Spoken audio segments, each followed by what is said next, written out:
The hook and the biological jackpot. Here's the truth 99% of people don't know.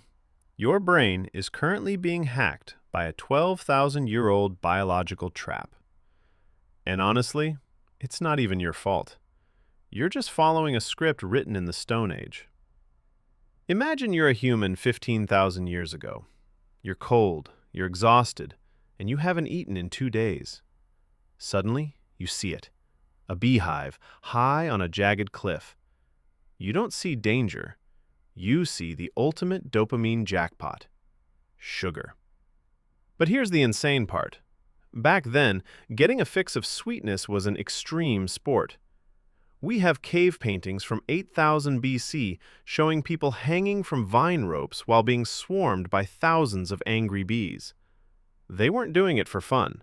They were doing it because sugar was the highest octane fuel on the planet. It was a biological good job reward that kept us alive during the Ice Age.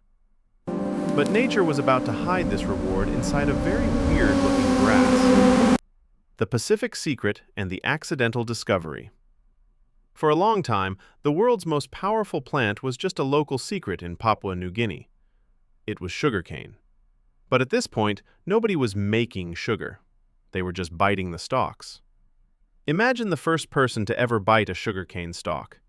It wasn't a fruit, it wasn't a root, it was a piece of wood that tasted like a lightning bolt of energy. But chewing on wood is hard work. You get splinters, you get tired. Our ancestors wanted the joy without the jaw ache. Now, most plants stay put, but sugarcane started to hitchhike.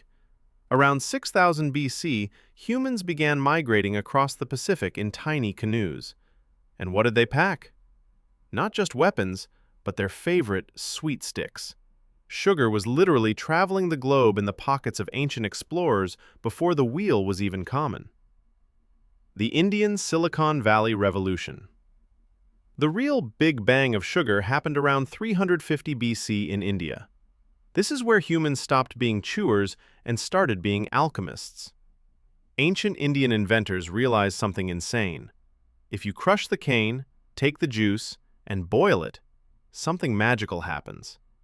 The water leaves, the sweetness stays. They were the first to turn a perishable juice into a stable, portable crystal. They called these crystals khanda. Does that sound familiar? That's literally where we get the word candy. India became the Silicon Valley of sweetness, guarding the secret of sugar like a high-tech patent for centuries. But state secrets don't stay secret forever, especially when Alexander the Great shows up with his army. The Greek soldiers saw this white sand and were absolutely terrified.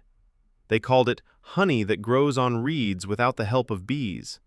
To a soldier used to sour wine, this was basically alien technology. The medicine cabinet and the price of gold. By 500 AD, sugar was moving along the Silk Road. But here's the kicker. It wasn't in the kitchen. It was in the medicine cabinet. Persian doctors started using sugar to treat everything from stomach aches to, well, a bad mood. It was so rare and so expensive that it was literally weighed against gold.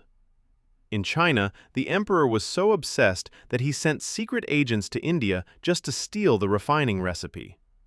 Sugar was a weapon of soft power. Then came the Crusades. European knights marched to the Middle East for war, but they came back with a lifelong addiction. They tasted sweet sand for the first time, and suddenly the entire power structure of Europe shifted. The quest for sugar wasn't about cookies. It was about who controlled the most valuable commodity on Earth. The industrial battery and the dark shift. By the 1700s, sugar had transformed from a medicine into a biological battery for the Industrial Revolution. Factory workers in London were pulling 16-hour shifts. They didn't have time to eat a full meal. What did they do? They drank tea with massive amounts of sugar. It was a cheap, instant spike of energy that kept the gears of the British Empire turning. Sugar was the coal that powered the human body through the hardest century in history. Suddenly, the price of sugar crashed. What was once for emperors was now for everyone. For the first time in 12,000 years, sweetness was common. And that's when our evolution started to backfire. The evolutionary mismatch and the shaman's ghost. Fast forward to today. You don't have to climb a cliff or rob a beehive. You just have to walk into a 7-Eleven. We are living in a sweet tsunami. Modern food scientists have perfected the Bliss Point, that exact ratio of sugar that hits your dopamine sensors like a sledgehammer. They are using 12,000 years of your survival instinct to sell you a 99-cent soda. Your brain thinks you found a treasure, but your body has nowhere to put it. This is the evolutionary mismatch. We have Stone Age hardware running in a world of extreme abundance. Type 2 diabetes and obesity aren't just health issues. They are the bill coming due for 12,000 years of wanting more. So next time you take a bite of that donut, remember the honey hunter hanging from the cliff. You're not just eating a snack. You're tasting the fuel that built civilizations, sparked wars, and secretly rewired the human race. Good luck telling your brain that no means no.